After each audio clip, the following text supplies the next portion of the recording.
demande de quoi? De ce que j'ai fait. Ce que tu as fait? Qui te le demande? Tu le sais? Forcément que je le sais. Est-ce que je t'ai fait du mal? J'étais beaucoup inquiet, parce que tu ne me l'avais pas dit. Toi, tu pars comme ça, quand ça te prend, et tu ne m'avertis pas. Tu ne me dis même pas où tu as mis la boîte du café, ni mes mouchoirs, ni mon bouton de colle. Je le cherche depuis 2 jours. Tu as eu envie de voir ta mère? Je ne te le reproche pas. Mais ta mère, est-ce qu'elle n'aurait pas pu m'envoyer un télégramme? Est-ce qu'elle n'aurait pas pu me rassurer? Enfin, tout de même, elle a été raisonnable, puisqu'elle t'a envoyé tout de suite. Tu n'as pas eu froid? Qu'est-ce que ça peut faire? Assieds-toi là, ma belle.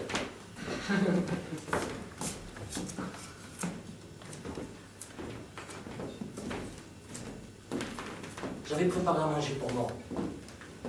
Parce que je ne savais pas si tu reviendrais ce soir. Mange. Moi, j'ai pas faim. Ne me pardonne pas comme ça me fait mal. Ne me parle plus de pardon parce que tu finirais par me donner des idées.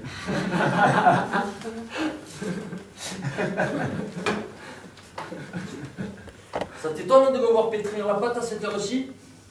Je sais pas. Écoute, il faut que je t'avoue quelque chose. Depuis que tu es parti, je me suis mal conduit. N'aie pas peur, ce n'est rien de grave. Mais enfin, comme j'étais seul, j'en ai profité pour boire des apéritifs. Eh oui! C'est une amie qui m'est venue comme ça, bêtement. Une espèce de coup de folie. Un coup de folie, ça peut tomber sur tout le monde. Et d'ailleurs, ça m'a rendu malade comme un chien. Et aujourd'hui, je n'ai pas fait de pain. Au village, ça les a bien ennuyés. Et je leur ai promis de leur en faire pour ce soir. Voilà la vérité.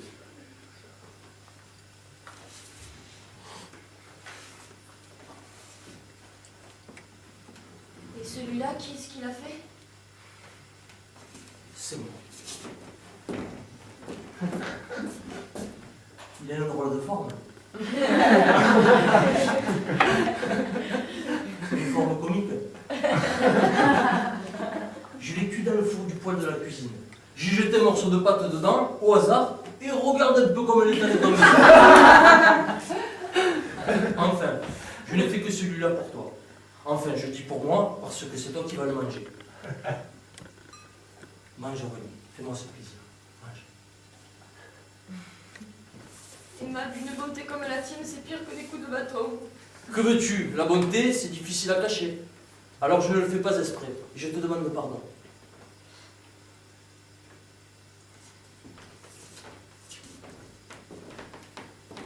Tu sais tout?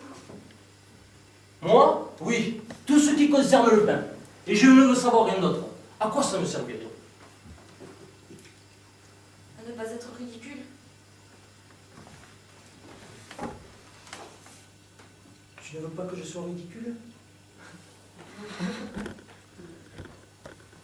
C'est la première et la seule parole d'amour que tu me dites. Alors je ne sais plus quoi faire.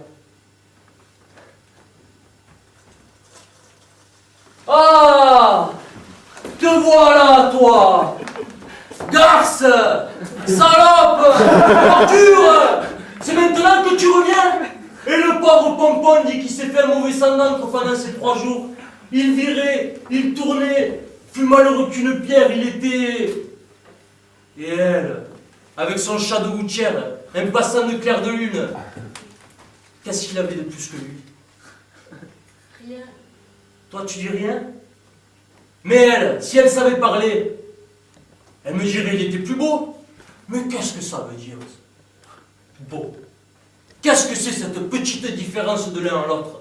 Tous les Chinois sont pareils. Tous les nègres se ressemblent. Et parce que les lions sont plus forts que les lapins, ce n'est pas une raison pour que les lapines leur courent derrière et clignent de l'œil. Et la tendresse alors? Qu'est-ce que tu en fais? Dis, ton chat de gouttière, est-ce qu'il se réveillait la nuit pour te regarder dormir? Dis, est-ce que si tu étais parti, il aurait laissé refroidir son four s'il aurait été boulanger? Voilà. Elle a vu l'assiette du vieux pompon. C'est pour ça que tu reviens? Tu as eu faim, tu as eu froid? Dis, est-ce que tu repartiras encore? Elle ne repartira plus. Parce que si tu veux repartir maintenant, il faudrait le faire de suite, ça serait moins cruel. Non, elle ne repartira plus.